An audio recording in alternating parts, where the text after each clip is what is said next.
నరేంద్ర మోడీ గారిని రేవంత్ రెడ్డి గారు కలిస్తే, ఆయన ప్రధానమంత్రి హోదాలో ఈయన ముఖ్యమంత్రి హోదాలో ఇద్దరు కలిస్తే రాష్ట్ర ప్రజల తరఫున ఆయనకు స్వాగతం పలికి వీడుకోలు పలికితే రాష్ట్రాలందరికీ మోడీ పెద్దన్న లాంటి వాడు అని చెప్పి రేవంత్ రెడ్డి చెప్తే, అగో వాళ్ళిద్దరు ఒకటే అని చెప్పి టీఆర్ఎస్ పార్టీ నాయకులు గగ్గోలు పెడతా ఉన్నారు. వీళ్ళందరూ టీఆర్ఎస్ పార్టీ హరీష్ రావు, కేటీఆర్ వీళ్ళంతా కలిసి అవి చూసిరా ఇద్దరు కలిసిరా అంటారు. కవితమ్మ కూడా అదే చెప్తా ఉంది. సరే, రేవంత్ రెడ్డి గారు నరేంద్ర మోడీ గారిని కలిస్తే ఇద్దరు ఒకటే అని చెప్తారు కదా, మరి మీ ఎమ్మెల్యేలు పోయి రేవంత్ రెడ్డిని కలుస్తా ఉన్నారు కదా, రేవంత్ రెడ్డి గారికి మీ ఎమ్మెల్యేలకు ఉన్న సంబంధం ఏంది మరి? అది కాదంట, అది అభివృద్ధి కోసం. అదేమో అభివృద్ధి కోసం, ఇదేమో వీళ్ళిద్దరు ఒకటేనా? చెప్పడానికి కూడా ఏమన్నా శరం ఉండాలి. కాళ యాదయ్య గారు పోయి కలిసిండు.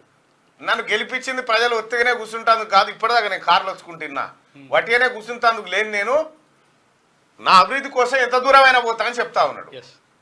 మరి నీవు గెలిపించుకున్న, నీవు బీఫామ్ ఇచ్చి గెలిపించిన టీఆర్ఎస్ పార్టీ ఎమ్మెల్యేనే అభివృద్ధి కోసం ఎంత దూరమైనా పోతా అన్నప్పుడు 4 కోట్ల మంది ఆశాజ్యోతిగా ఉన్నటువంటి రేవంత్ రెడ్డి గారు ప్రధానమంత్రిని పెద్దన్న అంటే తప్పే ఉన్నది.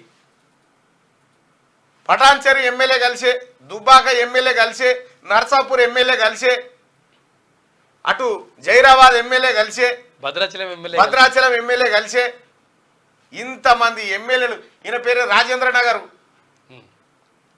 ఆయన కలిసే ఇంతమంది టీఆర్ఎస్ పార్టీ ఎమ్మెల్యేలు, ప్రకాష్ గౌడ్, ఇంతమంది టీఆర్ఎస్ పార్టీ ఎమ్మెల్యేలు రేవంత్ రెడ్డి గారిని కలుస్తా ఉన్నారు కదా.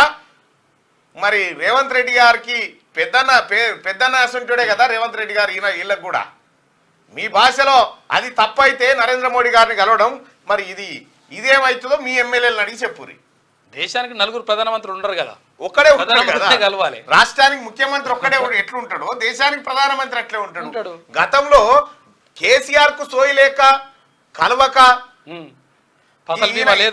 ఈయన నరేంద్ర మోడీ కంటే ఈయన పెద్దగా ఉన్నట్టుగా ఈయన ఎన్లనన్నా నరేంద్ర మోడీ గారితో కలిసి పనిచేస్తానని చెప్పినావు ఆ కేసీఆర్. ఆడ నాగ్పూర్ కాడ ప్రెస్ మీట్ పెట్టి ఆమె దోనో బాయ్ బాయ్ అంటివి. ఇక్కడ తెలుగు వాళ్ళకి అర్థం కావద్దని.